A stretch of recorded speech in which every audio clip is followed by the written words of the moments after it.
Oke, selamat sore. Assalamualaikum warahmatullahi wabarakatuh. Kembali di Pacar Luaskan dari Villa Bukit Kosambo, Jalan Piritan dan Mandai 3 Kota Bima.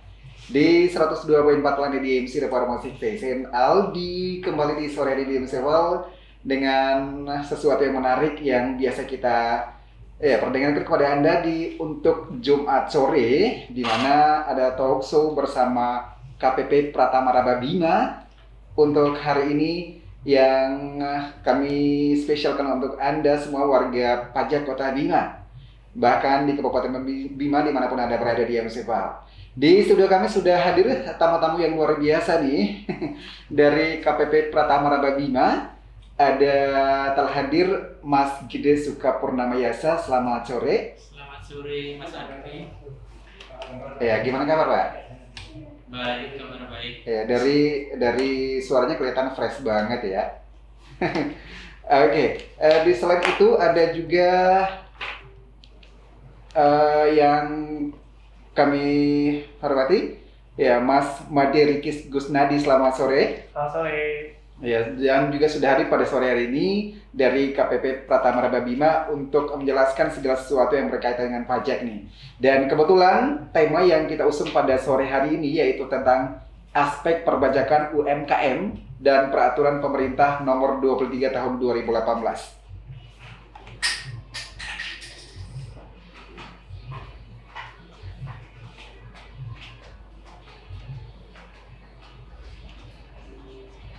Dan untuk Anda di MCPAL yang nanti ingin bergabung bersama kami, silakan di 0811389124 yang ingin menanyakan segala sesuatu yang berkenaan dengan pajak nih. Yang kemarin juga penasaran nih, nggak dapat pertanyaan kemarin. Nah, ini kesempatan Anda, gunakan sebaik-baiknya di 0811389124 di MCPAL. Baik, kita langsung menanyakan sesuatu kepada Mas Gede dulu. Mas Gede aja ya? Iya. Oke, Mas Gede. Nah, Aldi pengen tanyakan tentang bagaimana sih dan siapa saja warga pajak yang dapat menggunakan tarif PPh final sesuai dengan PP nomor 23 tahun 2018 ini, Pak? Ya, selamat sore kepada Oke. BMC People. Jadi di sini sekarang topiknya mungkin lebih mengkhusus ya, kalau Iya. sebelumnya kan umum. Betul. Ya, dan sekarang ini khusus untuk UMKM. Iya. Jadi siapa sih yang dimaksud dengan UMKM kan itu ya yang Iya, bisa betul. memanfaatkan tarif pajak ini. Oke. Jadi sesuai dengan pasal 3 ayat 1 dalam peraturan pemerintah nomor 23 tahun 2018 itu, Oke. WP yang bisa menikmati PPh final 0,5% itu adalah wajib pajak orang pribadi, wajib pajak badan yang Oke. berbentuk koperasi, CV, firma dan perseroan terbatas yang memiliki atau memperoleh penghasilan dengan peredaran bruto tidak lebih dari 4,8 miliar dalam 1 tahun saja. Dalam tahun, jadi kalau penghasilannya di bawah 4,8 miliar masih bisa menggunakan tarif 0,5%. Oh iya. Artinya mereka yang sudah memenuhi standar sesuai dengan peraturan ini yaitu 4,8 miliar, mereka harus menggunakan tarif sesuai dengan PPh pada final PP nomor 23 tahun 2018. Bahasanya bukan harus sih, Mas. Iya. Jadi Punya kewajiban. memang bisa memakai tarif ini Oh, karena ini iya. sebenarnya kan kemudahan. Kalau sebelumnya itu kan tarifnya 1%. Setelah peraturan PP 23 ini terbit diturunkan. Dan sebelumnya lagi, kalau pada umumnya itu kan wajib pajak itu perhitungan pajaknya memang agak lebih ribet karena pembukuan dan segala macam. Dengan adanya peraturan ini, untuk yang termasuk dalam kategori UMKM yang omsetnya di bawah 4,8 itu bisa memakai pencatatan yang sederhana. Oh iya. Jadi tinggal mengkalikan omset dengan tarif 0,5%. Yang- Tidak perlu oke. membuat laporan keuangan dan segala macam. Artinya sekarang sudah tidak dibuat terlibat lagi ya? Iya. Wow, keren banget nih.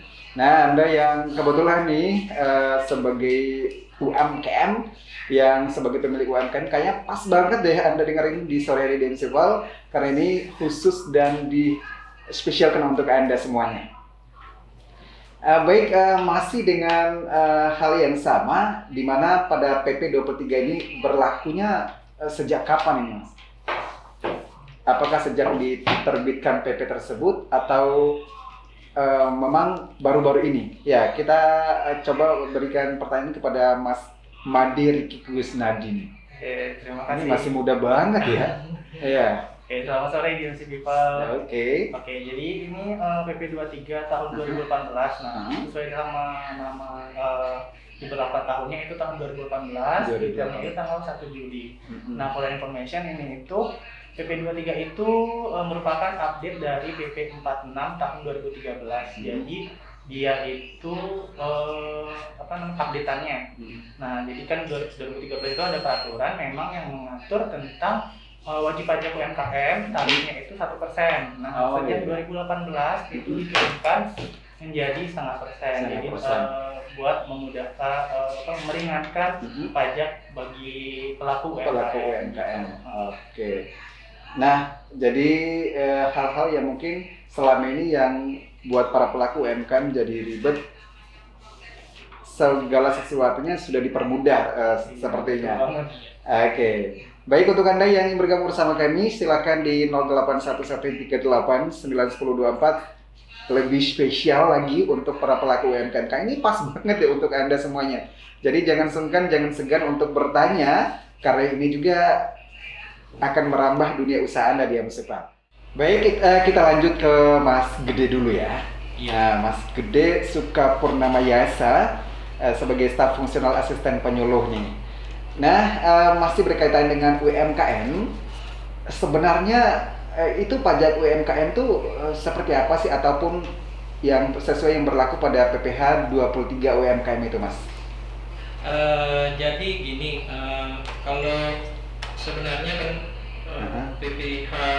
PP 23 ini kan pajak final, Mas ya. Jadi kalau mungkin masyarakat masih rancu nih, saya sebagai pelaku UMKM, apa sih kewajiban pajaknya? Nah, sebenarnya kewajiban pajak UMKM itu sangat sederhana sekali. Satu itu aja, yaitu PPh final pasal 4 ayat 2 atas penghasilan bruto yang mesti dibayar 0,5% tiap bulan. Jadi ini adalah pajak atas usaha. Jadi kalau di MC People itu masyarakat punya NPWP tapi sebagai karyawan itu bukan bagian dari bagian ini ya. Jadi kalau karyawan kan pajak atas penghasilan, umpamanya sebagai karyawan, sebagai PNS, sebagai dokter. Nah, itu penghasilannya kan sudah di pajaknya sudah diperhitungkan oleh pemberi kerja atau bendahara. Jadi kalau usahawan wira swasta itu ini yang dimaksud itu PPh final PP 23 yang tarifnya 0,5%. Itu aja sih poinnya sebenarnya. Jadi kalau PPh pajak atas karyawan kan biasanya di akhir tahun pas pas pelaporan pajak tahunan kan diperhitungkan tuh penghasilannya. Ya agak sedikit lebih inilah ada perhitungannya. Tapi kalau PPh final PP 23 ini karena sifatnya final, jadi di akhir tahun pas pelaporan, di tahun berikutnya pas pelaporan untuk tahun pajak yang sudah ini lewat, itu kan tinggal membuat laporan saja. Jadi sebenarnya sudah tidak ada pembayaran lagi kalau memang sudah dibayar tiap bulannya. Tinggal dilaporkan karena saja. Sudah final, nggak ada perhitungan pajak lagi. Seperti itu, nggak dihitung ulang lagi lah seperti itu. Baik, nah ini penjelasan yang menarik sekali nih untuk Anda para pelaku UMKM dimanapun Anda berada di MCPAL. Jadi Anda mungkin yang baru mau buka usaha juga bertanya-tanya apa itu wajib pajak UMKM. Sudah jelaskan jauh lebih detail di MCPAL. Nah, masih berkaitan dengan pajak UMKM, kira-kira objek apa saja yang bisa masuk pada pajak UMKM untuk Mas Gede ini? Mas Made. Jadi objek pajak UMKM itu adalah dikenakan pajak atas penghasilan dari usahanya. Nah, jadi bisa Mas Aldi lihat di Bima ini kan banyak banget pelaku usaha yang berkecimpung di UMKM. Iya, betul. Contoh dagang, atau dia petani juga termasuk UMKM karena dia kan melakukan usaha. Dan pedagang misalnya ada bengkel, nah itu kan banyak sekali jasa ataupun barang. Nah, itu dikenakan atas penghasilannya mereka. Nah, asalkan penghasilan bruto atau penghasilan kotor dalam setahun tidak melebihi dari 4,8 miliar. Oh iya. Nah, itu juga omsetnya itu ditotal dari seluruh gerai, Mas. Jadi misalnya dia dari satu gerai cuma 1 M, ternyata dia punya 5 gerai. Nah, ini kan di atas 4,8 itu disarankan tidak menggunakan PP23, jadi sudah menggunakan tarif normal. Beda lagi ya? Beda lagi. Jadi ada aturannya sendiri. Jadi ini memang benar-benar buat usaha mikro kecil menengah. Oh iya. Baik, ini dihitung per tahun ya? Iya, per tahun. Oke, baiklah. Nah, untuk Anda di MCPL, Aldi juga baru tahu hari ini loh ya. Jadi ini pajak ini memberikan penjelasan sejelas-jelasnya, sedetail-detailnya untuk Anda yang kebetulan ingin membangun sebuah usaha di MCPL. Nah, ada aturan-aturan main yang memang harus kita taati di MCPL, termasuk dari sebagai wajib pajak ini. Nah, kira-kira berapa jangka waktu paling lama dalam menggunakan tarif PPh sesuai dengan PPh 23 ini, Mas? Jadi gini, Mas. Karena ini PP 23 ini kan sifatnya kayak pemerintah memberi kemudahan seperti itu ya, karena sifatnya fasilitas itulah kemudahan, jadinya dibatasi nih masa berlakunya seperti itu. Kapan berapa lama wajib pajak bisa memanfaatkan skema ini seperti itu. Jadi untuk PT sendiri itu 7 tahun. PT sendiri 3 tahun. 3 tahun. Dan untuk badan untuk CV atau firma dan yang lainnya itu 4 tahun. Oh iya, 4 tahun. 4 tahun. Dan untuk orang pribadi 7 tahun. 7 tahun sejak peraturan ini berlaku atau sejak wajib pajak terdaftar, kalau terdaftarnya setelah tahun 2018. Artinya penghitungannya tuh sejak dia mendaftar sampai dia berada pada fase yang sudah ditentukan ini ya? Iya, karena kan gini, asumsinya itu kan gini, kalau pajak normalnya gitu sebelum peraturan ini kan baik wajib pajak UMKM maupun wajib pajak lainnya itu kan mesti pakai pembukuan. Oh iya. Ya, jadi mencari dulu atau kalau nggak pembukuan pakai normal. Jadi dicari dulu penghasilan itunya berapa, hitung dulu, terus dikurangi PTKP. Kemudian setelah ketemu penghasilan bersihnya, baru nanti dikalikan dengan tarif. Tarifnya progresif, Mas. Ya. Kalau dengan peraturan ini sejak PP 23 ini terbit, jadinya lebih mudah lah, apalagi untuk pelaku UMKM tinggal mengkalikan tarif berapapun omset brutonya gitu. Jadi dikalikan tarif 0,5% kan, sangat simpel sekali. Iya, betul. Oke. Baik, yang lagi dengerin nih, yang kebetulan punya usaha kecil, belum semaksimal apa yang sudah dibicarakan pada hari ini pendapatannya, nggak apa-apa, ini juga pelajaran berharga untuk siapa tahu nanti setelah nanti dengar acara ini penghasilannya jauh di atas rata-rata sesuai dengan apa yang diharapkan. Ya, rupanya ada UMKM juga, pelaku UMKM yang lagi dengerin kita di sore hari ini. Nah, yang ingin bergabung silakan di 0811389124. Tapi kita kembali dulu ke Mas Made Ricky Gosnadi nih. Anyway, masih muda kan? Maksudnya masih ya belum punya istri ya. Nah, ini kesempatan banget untuk para pelaku UMKM nih. Ya, gunakan kesempatan ini, 2 kesempatan sekaligus pada hari ini ya. Ya, berbicara dengan skema PP 23 UMKM, keuntungan yang bisa didapatkan oleh para pelaku UMKM itu apa saja kira-kira nih? Banyak sih Mas Aldi ya sebenarnya keuntungannya. Cuma saya sebutin beberapa aja ya. Iya, Yang pertama itu administrasinya lebih mudah Mas, karena di sini biasanya kan orang-orang bilang administrasi pajak itu banyak gitu. Iya. Saya orang yang punya PT atau CV Betul. itu sangat kompleks gitu administrasinya, belum pajak PPN, pajak yang lain. Nah, dikiranya ribet banget iya, gitu ya. betul. Nah, cuma kalau misalnya PP23 ini wajib pajak UMKM lah cukup berbahagia ya, karena di sini administrasinya lebih mudah. Itu tinggal pelaporan sama pembayarannya aja. Jadi setiap bulan dia ada melakukan pembayaran, nah itu nanti dilaporkannya di awal tahun depan. Jadi cukup bayar setiap bulan sama melaporkannya di awal tahun pajak selanjutnya gitu. Nah, yang kedua itu menjadikan PPh final sebagai pilihan. Jadi wajib pajak itu bisa memilih dia apakah bisa memilih PPh final atau PPh progresif. Oh, dia punya kesempatan untuk memilih pada saat itu ya. Jadi nah di sini PP dilihat nih dengan PP23 ini lebih mudah, jadi kita kasih pilihannya. Ini lebih mudah apakah mau yang ini atau yang itu gitu. Jadi wajib pajak itu bisa memilih. Nah, yang selanjutnya itu membuat pembukuan jadi lebih mudah. Nah, dengan adanya PP23 ini itu wajib pajak mungkin akan kedepannya akan belajar pembukuan. Nah, jadi yang biasanya dia melakukan pencatatan, lama dia akan belajar pembukuan juga gitu. Oke, baik, luar biasa sekali nih. Jadi ini sangat dipermudah sekali kalau menurut Algi ya. Tidak ada yang dibuat ribet, tidak ada yang dibuat susah ya, Musipal. Apalagi Anda yang punya niat bikin usaha baru, ini kesempatan banget nih. Nah, tapi ada pertanyaan di jalur WA kami. Selamat sore juga. Ingin tanyakan mengenai pajak UMKM yang tarifnya dan alurnya penyetorannya kemana nih? Terus sanksi apa yang dihadapi oleh pelaku UMKM jika tidak membayar hal tersebut?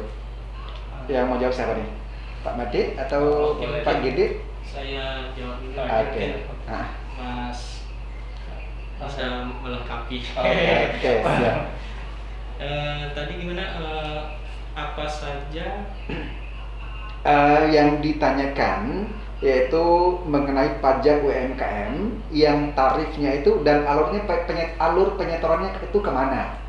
Kemudian sanksi apa saja yang bisa didapat oleh pelaku UMKM jika tidak membayar tersebut? Ya, jadi kan seperti dijelaskan tadi oleh rekan saya ya Riki, tadi kalau wajib pajak itu kan poinnya kewajibannya untuk UMKM itu dua.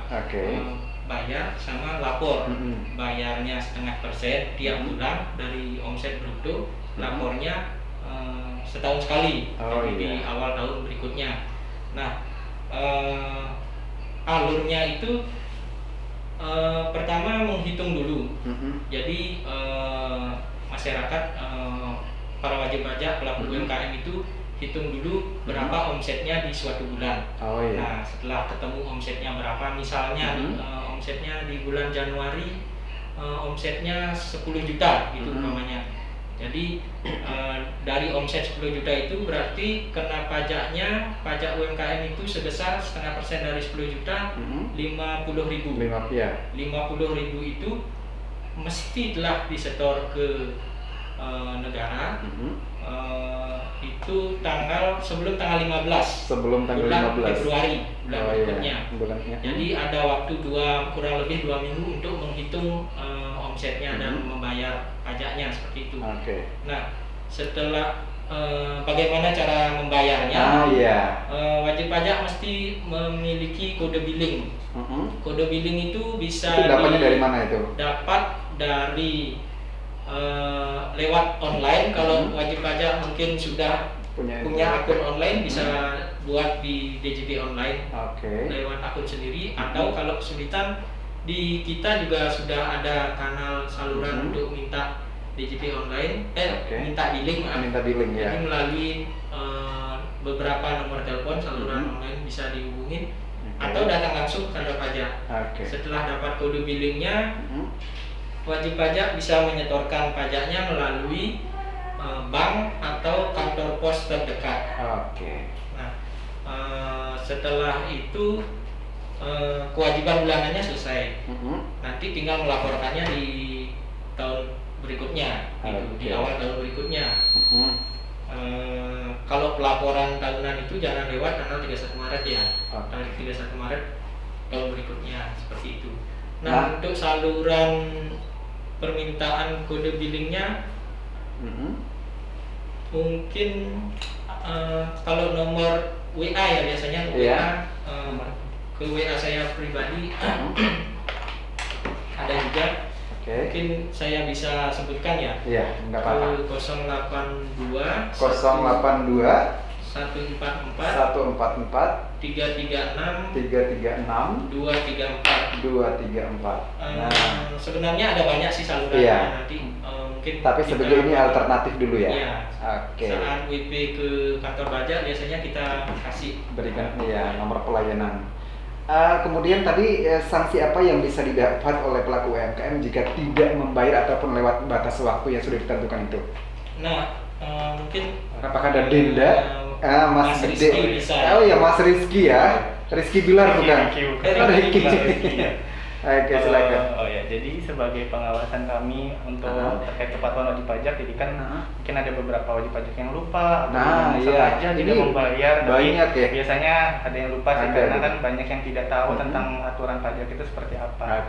Jadi kan sudah tadi dari Mas Gede itu sudah sampaikan jika kewajiban perpajakan yang sebulan itu dibayarkan paling lambat tanggal 15 bulan berikutnya. Nah, jadi jika melebihi tanggal 15 kalau dia bayar 16 selanjutnya, nah itu sesuai aturan itu akan dikenakan sanksi sebesar 100.000. Nah, selain itu juga itu kan baru kewajiban pembayarannya nih.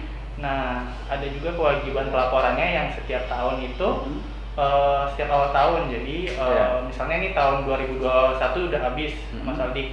Nah, itu nanti pembayaran dari Januari 2021 sampai Desember 2021 itu wajib dilaporkan di Januari 2022 sampai paling lambat 31 Maret tahun 2022.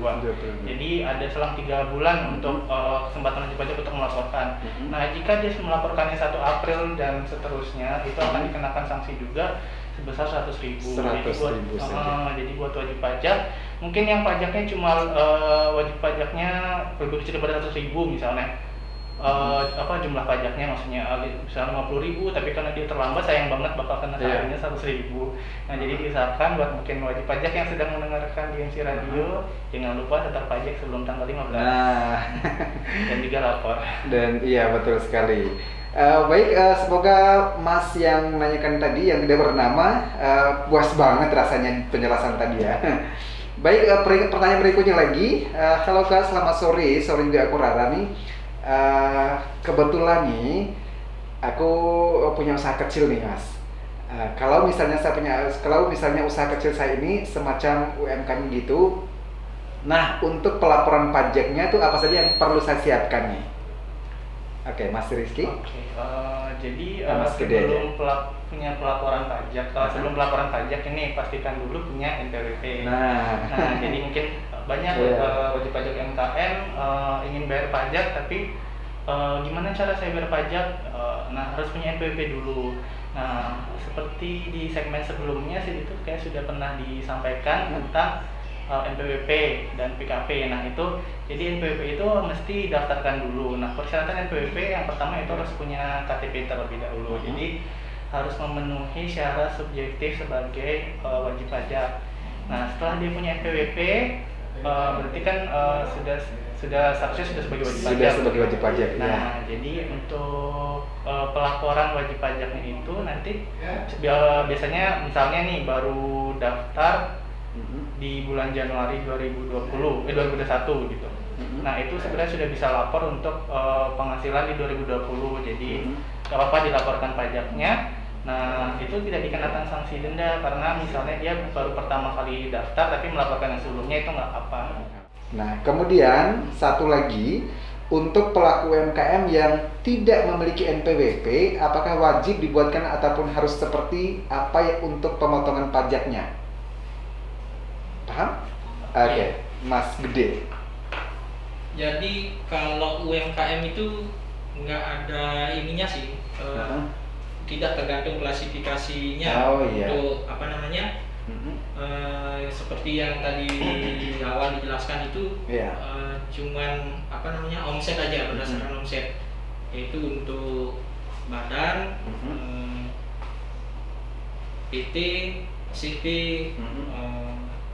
itu koperasi, itu sama ya. Ketika omsetnya tidak melebihi 4,8 bisa memanfaatkan skema UMKM ini. Begitu juga orang pribadi ya. Jadi secara sebenarnya secara default juga kalau sudah baru daftar kategorinya OP, badan yang saya sebutkan tadi ya, selama omsetnya di bawah 4,8 bisa memanfaatkan itu. Iya, kemudian tadi pertanyaan yang kedua tadi untuk pelaku UMKM yang tidak memiliki NPWP, apakah wajib juga dibuatkan ataupun harus seperti apa untuk pemotongan pajaknya nih? Sepertinya NPWP itu kan sebuah kewajiban seperti SIM dalam mengendarai ya. Jadi harus punya gitu ya. Sarana ya. Dalam administrasi perpajakan. Betul. Jadi banyak sih dari masyarakat itu mungkin menganggap NPWP itu adalah syarat untuk mencari uang di bank. Ketika uangnya cair, kewajiban perpajakannya tidak dilaksanakan seperti itu ya. Jadi itu mungkin agak perlu diluruskan ya. Jadi NPWP itu adalah sarana untuk administrasi perpajakan. Jadi kita mau berkontribusi nih, ikut berkontribusi kepada negara, sisihkan sebagian kecil penghasilan kita dengan aturan yang jelas, dengan misalnya dengan skema PP 23 ini kita bisa berkontribusi kepada negara melalui punya NPWP dulu. Gitu. Oke, baik, ya sepertinya setiap wajib pajak itu wajib memiliki NPWP, Mas. Tapi terima kasih sudah ikutan bergabung. Satu pertanyaan dari Aldi nih yang buat Aldi penasaran sampai detik ini tentang di berbagai perusahaan ataupun toko-toko bahkan banyak sekali yang memberlakukan ada ketika ada belanja atau apa tuh di situ ditulis di nota itu ada PPh 10%. Nah, apakah yang pemotongan PPh 10% itu memang wajib distorkan kepada pajak atau untuk para pemilik perusahaan ataupun para pelaku UMKM? Biasanya tetap ada ya PPh 10% gitu pemotongan. Mungkin jangan sampai keliru Mas. Yang 10% itu PPN biasanya. Iya, PPN, mohon maaf sekali ya. Betul PPN, mohon maaf. Nah, bagaimana penggunaan ataupun pelaporan tentang PPN tersebut? Mungkin ini agak keluar dari rel ya, tapi nggak apa-apa. Ini lebih ke lebih ke PPN. Iya, mohon maaf sekali ya. PPN itu pun ada dua ya. Nah, PPN kadang kalau di hotel restoran itu kan juga ada tuh PPN. Ada, tetap PPN ada. Ya. Iya, betul. Pajak pembangunan ya. Iya. Ya itu pajak daerah Mas. Kalau di struk atau kwitansi untuk pembelian barang itu PPN pajak pertambahan nilai. Betul. Kalau di hotel restoran itu 10% juga biasanya itu pajak pembangunan ya kalau nggak salah itu 10% untuk itu ke daerah masuknya beda lagi. Gitu. Jadi kalau PPN pajak pertambahan nilai itu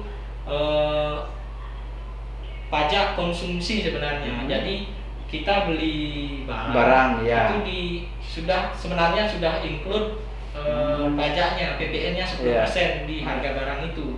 Nah, jadi yang dibebankan pajak itu adalah konsumen akhir. Jadi kita yang belanja terakhir kan yang memakai barang itu karena harganya sudah berikut PPN-nya. Jadi sebenarnya uang itu uang pajak yang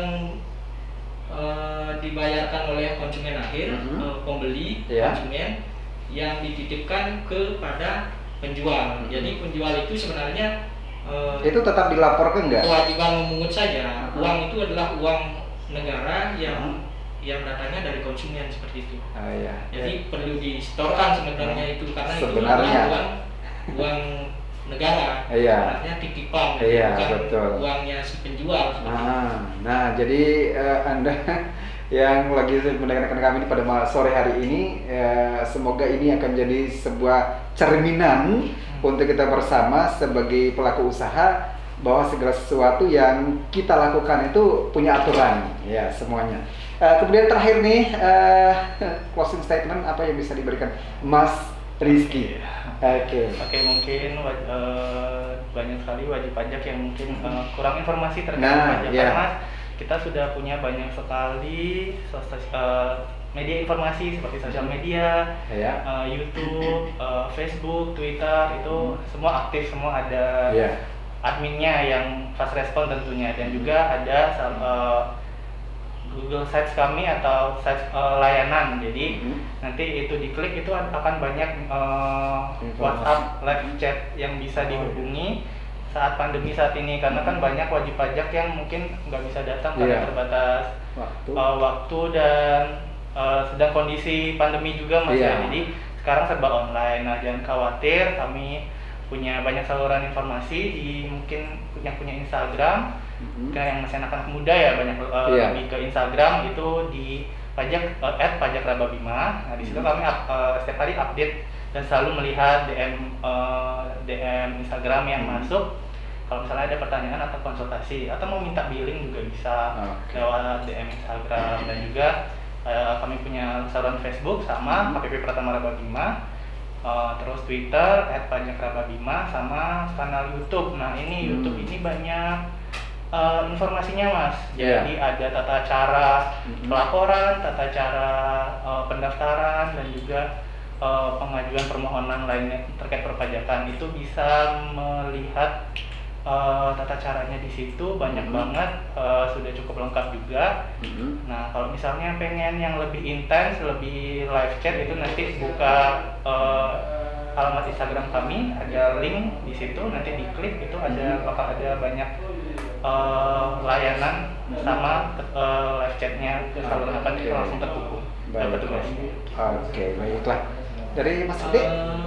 Saya sebenarnya dari tadi ingin nyampein ini ya. Apa itu? Jadi sebenarnya buat pelaku UMKM sebenarnya ada kabar gembira nih. Di mana terkait COVID ini. Jadi kan pemerintah merespon dengan memberikan insentif, Mas.